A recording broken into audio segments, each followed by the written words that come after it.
ओए, किताब उठा ले। बहुत ज़्यादा हमने आराम फरमा लिया है, लेकिन अब नहीं, अब पढ़ना पड़ेगा। ठीक है? नमस्कार दोस्तों, मैं अंश पाठक, स्वागत है आप लोगों का मेरे यूट्यूब चैनल में। और आज हम कवर करने जा रहे हैं क्लास 10th ट्रिग्नोमेट्री मैथ्स का चैप्टर है, जिसको हिंदी में हम लोग त्रिकोणमिति भी कहते हैं। ठीक है, आज हम इंट्रोडक्शन या आप बेसिक कंसेप्ट्स भी कह सकते हैं। बेसिक कंसेप्ट्स हम क्लियर करेंगे यहाँ पर ट्रिग्नोमेट्री के, क्योंकि क्या है, अगर कंसेप्ट आप लोगों के एकदम तैयार हो जाते हैं, ठीक है, तो आपका जो एनसीईआरटी का जो चैप्टर 8 है और जो 9 है, ये दोनों ही चैप्टर वेरी इजीली आपसे हो जाएंगे। लेकिन मेरे समझाने के बाद भी अगर क्वेश्चंस लगने में अगर क्वेश्चंस नहीं होते, तो आप लोग मुझे व्हाट्सएप पे डायरेक्ट मैसेज कर सकते हैं। ठीक है, मुझे ईमेल कर सकते हैं। और दोनों ही मतलब ईमेल एड्रेस मेरे डिस्क्रिप्शन बॉक्स में है और व्हाट्सएप नंबर भी मेरे डिस्क्रिप्शन में है, डाल दिया है। ठीक है, तो चलिए स्टार्ट करते हैं। ठीक है, सबसे पहले जो है हम लोग समझेंगे ट्रिग्नोमेट्री, त्रिकोणमिति भी जिसको हिंदी में कहा जाता है। ठीक है, ट्रिग्नोमेट्री, त्रिकोणमिति। अच्छा, मैं आप लोगों से यही उम्मीद करता हूँ कि 10th में हो आप लोग, तो पाइथागोरस थ्योरम आप लोगों को पता होगा। लेकिन अगर जिनको नहीं भी पता, परेशान होने वाली कोई बात नहीं है, क्योंकि हम एकदम आराम से पढ़ेंगे ताकि हमें सारी चीज़ें आ जाएँ। ठीक है, पाइथागोरस थ्योरम पढ़ने से पहले एक चीज़ आप लोग ध्यान रखिए यहाँ पर। P स्टैंड्स फॉर परपेंडिकुलर, ठीक है, और base B stands for base and H stands for hypotenuse. ठीक है, आई होप आप लोगों को ये चीज़ क्लियर होगी। PBH, P perpendicular, B base, H hypotenuse. ठीक है, अब यहाँ पर पाइथागोरस थ्योरम होता क्या है, H square is equals to P square plus B square. क्या मतलब है, हाइपोटेनियस का जो स्क्वायर है वो, जब हम पाइथागोरस के स्क्वायर को और बेस के स्क्वायर को जब प्लस कर देते हैं, तो हमें हाइपोटेनियस का स्क्वायर मिल जाता है। तो हम इसको ऐसे भी लिख सकते हैं, जब ये यहाँ का जो ये स्क्वायर है, जब ये यहाँ जाएगा तो ये अंडर रूट हो जाएगा। ठीक है, जैसे कि आप लोग यहाँ देख सकते हैं। ठीक है, ये चीज़ क्लियर हुई। पाइथागोरस थ्योरम क्या हुआ, H is equal to P square plus B square under root. ठीक है, अब हम फर्स्ट पॉइंट पे ज़रा सा आते हैं कि फर्स्ट पॉइंट है क्या। यहाँ पर हमारे पास कुछ टर्म्स हैं। ठीक है, और टर्म से पहले ये जानिए कि ये जो यहाँ पर साइन लग रहा है, ये जो ऐसे करके ये जो है, ये साइन है क्या, मैं आप लोगों को बता दूं, ये थीटा है। Theta, THETA, theta. ठीक है, साइन थीटा, ये हमारे पास कुछ वैल्यू हैं, sign, cos, tan, cosec, sec, cot. ठीक है, साइन का जो रेसिप्रोकल होता है वो कॉसेक होता है, कॉस का रेसिप्रोकल सेक होता है, टेन का रेसिप्रोकल कॉट होता है। ठीक है, और ये थीटा जो है हमारी एंगल की वैल्यू है, जैसा कि आप इस फिगर में देखिए। ठीक है, एक्स वाई जेड, ये हमारा जो है एक राइट एंगल ट्राइंगल है, और इस चैप्टर में हम राइट एंगल ट्राइंगल की ही बात करेंगे। तो इसमें जो राइट एंगल है वो वाई पे है। ठीक है, तो एक्स और जेड हमारा हाइपोटेनियस है। ठीक है, और जेड वाई हमारा बेस है, और एक्स वाई हमारा परपेंडिकुलर है, और यहाँ पर हमने एंगल जेड लिया है, जिसकी वैल्यू हमने जो है थीटा दी है। ठीक है, आई होप आप लोगों को समझ आ गया होगा इतना। अब हम बात करते हैं साइन थीटा। यहाँ जैसा कि लिखा है, sine theta is equals to P by H. मैंने ऊपर भी यहाँ बताया था कि पी, बी और एच क्या है, तो मैं बार बार नहीं बताऊंगा। पी है हमारा परपेंडिकुलर यहाँ पर, और एच हमारा है हाइपोटेनियस। साइन थीटा कैसे निकालते हैं, कैसे फाइंड करते हैं, पी बाय एच लगा के। ठीक है, अब मैंने बताया था साइन थीटा का जो है रेसिप्रोकल वो कॉसेक है, तो cosec theta is equals to क्या हो जाएगा, यहाँ पर पी बाय एच था तो वहाँ पर एच बाय पी हो जाएगा। अब कॉस थीटा, कॉस थीटा क्या होता है, बी बाय एच, मतलब बेस अपॉन हाइपोटेनियस। तो रेसिप्रोकल होके सेक थीटा में कैसे होगा, जो नीचे एच था वो यहाँ के ऊपर आ जाएगा, और जो यहाँ ऊपर बी था वो नीचे आकर यहाँ बी हो जाएगा। ठीक है, उसके बाद यहाँ टेन थीटा की बात करते हैं। Tan theta is equals to P by B. Tan theta का रेसिप्रोकल कॉट होता है, तो कॉट थीटा क्या हो जाएगा, यहाँ पर नीचे बी था तो यहाँ ऊपर हो जाएगा, तो और वहाँ ऊपर पी था तो यहाँ नीचे पी हो जाएगा, बी बाय पी हो जाएगा। ठीक है, यहाँ पर ये चीज़ आप लोगों को समझने वाली है। ठीक है, अब हम बात करते हैं यहाँ सेकंड पॉइंट की। ये हमारा first point I hope clear हो गया होगा। ठीक है, अब हम सेकंड पॉइंट की बात करते हैं। अच्छा, यहाँ पर हमारे पास कुछ एंगल्स हैं, 0 degree, 30 degree, 45 degree, 60 degree and 90 degree. ठीक है, इतना ही हमें पढ़ने हैं, इतने ही एंगल। क्या क्या बताया था मैंने, क्या क्या है हमारे पास terms, sine, cos, tan, cosec, sec, cot, ये 6 चीज़ें हैं। ठीक है, जिसमें से साइन का रेसिप्रोकल हमारे पास क्या हो गया, कॉसेक, कॉस का रेसिप्रोकल हमारे पास सेक हो गया, और टेन का रेसिप्रोकल हमारे पास कॉट हो गया। अब देखो, मैंने ऊपर बता दिया था कि थीटा क्या होता है। ठीक है, तो आई होप आप लोगों को पता होगा। साइन थीटा, साइन थीटा की जो वैल्यू है, एक चीज़ पहले आप लोग याद रखिए, साइन थीटा में जो भी हमारे पास ये वैल्यूज़ हैं, ये जहाँ मैंने लाइन डाली है, ये वैल्यूज़ हमेशा इंक्रीजिंग ऑर्डर में जाती हैं, छोटे से बड़े पर। ठीक है, और कॉस थीटा इसके अपोजिट होता है। ठीक है, ये कैसे होता है, ये डिक्रीजिंग ऑर्डर में है। ठीक है, बिगर टू स्मॉलर में जाता है। यहाँ पे भी मैंने लाइन डाल के समझाया आप लोगों को। ठीक है, अब साइन थीटा पे 0 डिग्री पर साइन थीटा की वैल्यू जो होगी हमारी 0 होगी। ठीक है, 0 हो जाएगी। साइन थीटा पे 30 डिग्री की वैल्यू जो होगी 1/2 होगी। 45 डिग्री पे 1/√2 होगी, 1/√2।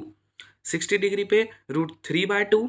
90 डिग्री पे 1 हो जाएगी। आप लोगों ने देखा किस तरीके से छोटे से बड़े पे आया, 0 से आया 1/2, फिर 1/√2, फिर √3/2 एंड लास्टली हमारे पास यहाँ 1 आया।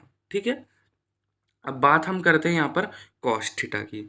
और प्लीज़ आप लोग ना मेरी हैंड राइटिंग पे मत जाना, मैंने बहुत रफली ये चीज़ें बनाई हैं सिर्फ आप लोगों को समझाने के लिए। समझाने पे फोकस करिए, हैंड राइटिंग छोड़ दीजिए। ठीक है, तो हम यहाँ कॉस थीटा की बात करें, मैंने बताया था ये बिगर टू स्मॉलर जाते हैं। तो अब देखो, 90 डिग्री पे साइन थीटा में 90 डिग्री पे 1 है, तो ये 1 यहाँ आ जाएगा। ठीक है, ये √3/2 यहाँ आ जाएगा, 1/√2 सेम रहेगा, 1/2 यहाँ आ जाएगा, और ये जो यहाँ साइन थीटा में 0 डिग्री पे 0 था, वो वहाँ कॉस थीटा के 90 डिग्री पे 0 चला जाएगा। कंफ्यूज मत हो, वो पैटर्न से कंफ्यूज मत होना। जैसे ऊपर क्या था, 0, 1/2, 1/√2, √3/2 और फिर 1, यहाँ सेम उल्टा है, अपोजिट है एकदम। ठीक है, वहाँ लास्ट में 1 था, यहाँ पहले 1 आ जाएगा इस टेबल में। ठीक है, तो कॉस थीटा में 0 डिग्री की जो वैल्यू है वो क्या होगी, 1। 30 डिग्री में √3/2, 45 डिग्री में 1/√2, और साइन थीटा में भी सेम ही थी ऊपर। 60 डिग्री में 1/2, इन लास्ट 0। ठीक है, 0। अब हम बात करते हैं टेन थीटा। ठीक है, टेन थीटा, टेन थीटा पे 0 डिग्री की वैल्यू 0 हो जाएगी। ठीक है, और टेन थीटा 30 डिग्री पे जो है 1/√3 हो जाएगी, और 45 डिग्री पे 1 होगी, 60 डिग्री पे √3 होगी, और 90 डिग्री पे क्या है, नॉट डिफाइंड। नॉट डिफाइंड से पहले मैं आप लोगों को एक चीज़ बताऊं, टेन थीटा ये तो है ही कि परपेंडिकुलर बाय बेस, ये चीज़ तो है ही, बट टेन थीटा क्या होता है, tan theta is equals to sine theta by और अपॉन कॉस थीटा। ठीक है, टेन थीटा क्या होता है, sine theta upon cos theta. ठीक है, तो उस हिसाब से देखो, जैसे हमने यहाँ पर 0/1 करा, तो हमारे पास आंसर क्या आएगा, 0 ही आएगा। ठीक है, समझ रहे हो ना, तो मतलब ऐसे करके हमने करा है। टेन थीटा को हमने क्या करा है, जो साइन थीटा है और जो कॉस थीटा है हमने वो करा है, ये चीज़ होती है। और कॉस टेन थीटा ये p/b होता है। ठीक है, p/b, तो हमने टेन थीटा भी पता कर लिया। अब यहाँ पर जो ND लिखा है ना, ND stands for not defined. ठीक है, कंफ्यूज नहीं होना, बहुत एक पेज नोट्स थे तो इसलिए थोड़ा सा हमने वैसा बनाया है, बट कोई नहीं, ये समझने लायक है। ठीक है, इस चीज़ को भी आप लोगों को याद रखना है। मैंने 10 तक बता दिया है, तो जैसे मैंने बताया साइन का उल्टा कॉस हो जाएगा। ठीक है, कॉस का उल्टा यहाँ सेक हो जाएगा, 10 का उल्टा कॉट हो जाएगा। Sine cosec, cos sec, 10 cot.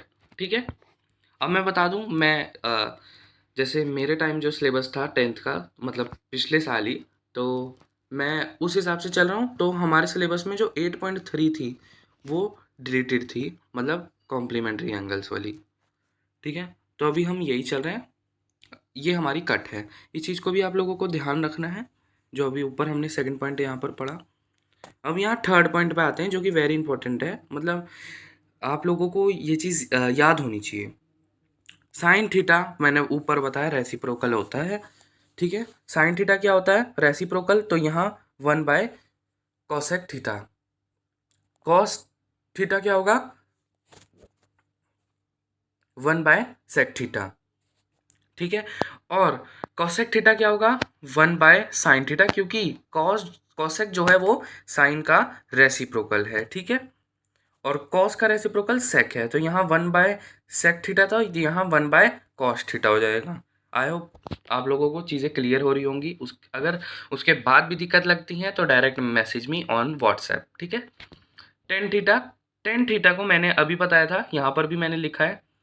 Ten theta जो है sine theta upon cos theta होता है। ठीक है, मतलब साइन थीटा और ये cos theta is equals to में क्या होगा, टेन थीटा। ठीक है, ये साइन थीटा और कॉस थीटा अपॉन में is equals to tan theta के हो जाएंगे। वैसे ही हमने फर्स्ट पॉइंट में पढ़ा था कि जो टेन थीटा है, टेन थीटा का रेसिप्रोकल क्या है, कॉट है। ठीक है, तो यहाँ जब साइन अपॉन कॉस था, वहाँ cos theta upon sine theta हो जाएगा। ठीक है, बहुत मतलब छोटी सी चीज़ें हैं, बट यही कई बार हमें दिक्कत दे देती हैं। तो कंसेप्ट पे हम ज़्यादा फोकस करेंगे, क्योंकि क्या है, कंसेप्ट क्लियर होंगे तो हमारे क्वेश्चंस भी वेरी इजीली हो जाएंगे। ठीक है, अब यहाँ पर हमारा थर्ड पॉइंट भी क्लियर हो गया, जो कि वेरी इंपॉर्टेंट पार्ट है। ठीक है, लास्ट इस चैप्टर का चीज़ है आइडेंटिटी, जो आपकी 8.4 में बहुत ज़्यादा यूज़ होने वाली है। ठीक है, जो कि सबसे मुश्किल और सबसे इम्पॉर्टेंट है एक्सरसाइज। ठीक है, फर्स्ट पॉइंट आपका फर्स्ट एक्सरसाइज में काम आ जाएगा, और सेकंड पॉइंट आपकी सेकंड एक्सरसाइज में, और ये जो फोर्थ पॉइंट है आपकी जो फोर्थ एक्सरसाइज है वहाँ काम आ जाएगा। ठीक है, और थर्ड तो मैंने बता ही दिया कि मैं अभी ये समझ के चल रहा हूँ कि ये डिलीटेड है हमारे सिलेबस से, क्योंकि अभी सीबीएसई की तरफ से कोई नया सिलेबस नहीं जारी हुआ है। अच्छा, अब देखो, मेन आइडेंटिटी ना आपको ये फर्स्ट लाइन याद रखनी है, जहाँ जहाँ मैंने डॉट लगाई हैं। जैसे फर्स्ट में, यहाँ मैंने फर्स्ट वाले में क्या लगाया, कॉस स्क्वायर ए, यहाँ पर थीटा की जो है ए हमने जैसे माना है, जैसे यहाँ पर थीटा जेड था ना, वैसे ही मान लो हमने यहाँ ए माना है। ठीक है,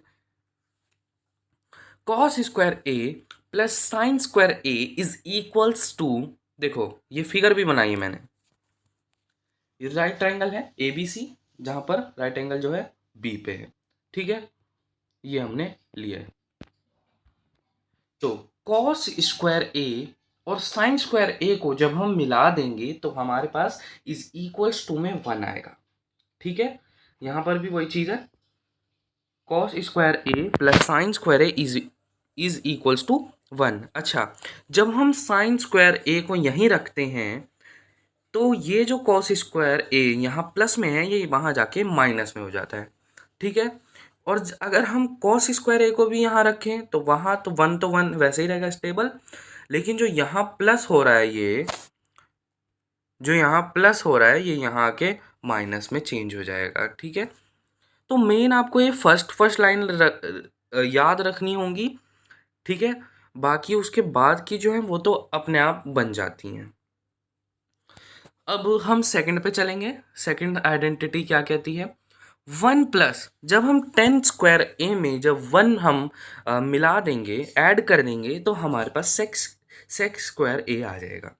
ठीक है, वैसे ही क्या होगा, जब अगर हम सेक स्क्वायर ए स्क्वायर सेक स्क्वायर ए को माइनस करेंगे टेन स्क्वायर ए, तो हमारे पास यहाँ 1 आ जाएगा। और टेन स्क्वायर ए को हम यहीं रखते हैं स्टेबल करके, यहाँ भी, यहाँ पर भी सेक स्क्वायर ए रहेगा, लेकिन यहाँ जो प्लस का 1 है वो यहाँ आके माइनस हो जाएगा। ठीक है, आई होप क्लियर हो रहा होगा। उसके बाद थर्ड पॉइंट हम देखते हैं। थर्ड आइडेंटिटी क्या है, मेन ये फर्स्ट लाइन है, कॉट स्क्वायर ए। कॉट स्क्वायर ए में जब हम 1 मिला देंगे हम, तो हमको कॉसेक स्क्वायर ए मिल जाएगा। ये हमारी आइडेंटिटी है, लर्न करनी है। और जब हम कॉट स्क्वायर ए को यहाँ रखेंगे, कॉसेक स्क्वायर ए वहीं रहेगा, तो यहाँ जो ये +1 का है वो यहाँ आके -1 हो जाएगा। तो मेन ये जो ऊपर वाली लाइंस हैं इनको याद रखना है। उसके बाद इनकी ये चेंजिंग तो आप लोग कर ही लोगे अगर आपको फर्स्ट पॉइंट याद होगा तो ये। ठीक है, वैसे ये लास्ट में कॉसेक स्क्वायर ए माइनस कॉट स्क्वायर ए करा है तो इक्वल्स टू में हमारे पास 1 आ गया। ठीक है, अब लास्ट में एक शॉर्ट सी समरी में बता देता हूँ कि हमने फर्स्ट पॉइंट पर क्या करा है, ट्रिग्नोमेट्रिक रेशियोज करी हैं। इसको हम लोग क्या कहते हैं, ये जो हमने फर्स्ट पॉइंट करा है इसको हम लोग कहते हैं ट्रिग्नोमेट्रिक रेशियोज।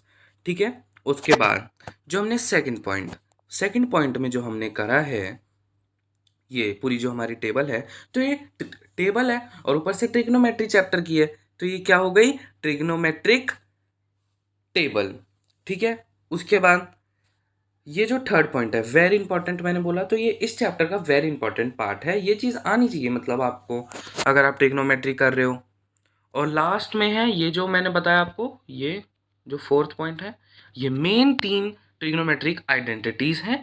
इनसे बाकी ये 2 हम चेंज करके बना लेते हैं। ठीक है, तो आप इतना समझ सकते हैं 9 आइडेंटिटीज़ हो जाती हैं हमारी, बट मेन 3 है, उसी 3 से हमारी 9 हो गई। ठीक है, तो हमारी क्या है, हमने ट्रिग्नोमेट्रिक रेशियोज कवर करा, ट्रिग्नोमेट्रिक टेबल हमने कवर करी, वेरी इंपॉर्टेंट पार्ट जो चैप्टर का है हमने वो भी समझ लिया, ट्रिग्नोमेट्रिक आइडेंटिटी हमने कर ली। ठीक है, और ये जो साइन है, ये जो मैंने बताया था आपको, इसका मतलब है लर्न दिस, मतलब ये सारी जो ट्रिग्नोमेट्रिक रेशियोज हैं ये याद होनी चाहिए, ये टेबल आपको याद होनी चाहिए। टेबल मैं आप लोगों को पर्सनल एडवाइस कर रहा हूँ कि टेबल आपको एकदम टिप्स पे होनी चाहिए। ठीक है, मतलब कोई भी पूछ देना तो आप बस स्टार्ट हो जाओ बोलना। ठीक है, ऐसी हो जाए, अब वो याद तो आपको करना है, याद तो मैं नहीं करवा सकता ना, तो प्लीज़ बाकी समझाने का काम मेरा था जो कि मैंने कर दिया। अब आपका क्या काम है, आप एक बार ये देखेंगे, ठीक है, उसके बाद आप लोग क्वेश्चंस लगाएंगे, दिक्कत लगे तो मुझे कांटेक्ट करेंगे, ठीक है, व्हाट्सएप पर। बाकी ये पूरी चीज़ें जो हैं यहाँ से लेकर यहाँ तक, ये सारी चीज़ें आपको क्या करनी है, लर्न दिस ऑल। ठीक है, इन सबको आप लोगों को याद करना है। ठीक है, और अगर आप लोगों को जानने की उत्सुकता है कि मैं 1.5 महीने से कहाँ था, कंटेंट क्यों नहीं आ रहा था, तो आप लोग मेरी पिछली वीडियो जाके देख सकते हैं, डिस्क्रिप्शन बॉक्स में उसका लिंक मिल जाएगा। ठीक है, घर वाली सस्ती सी पढ़ाई। थैंक यू, सपोर्ट बनाते रहो, और आज के लिए बस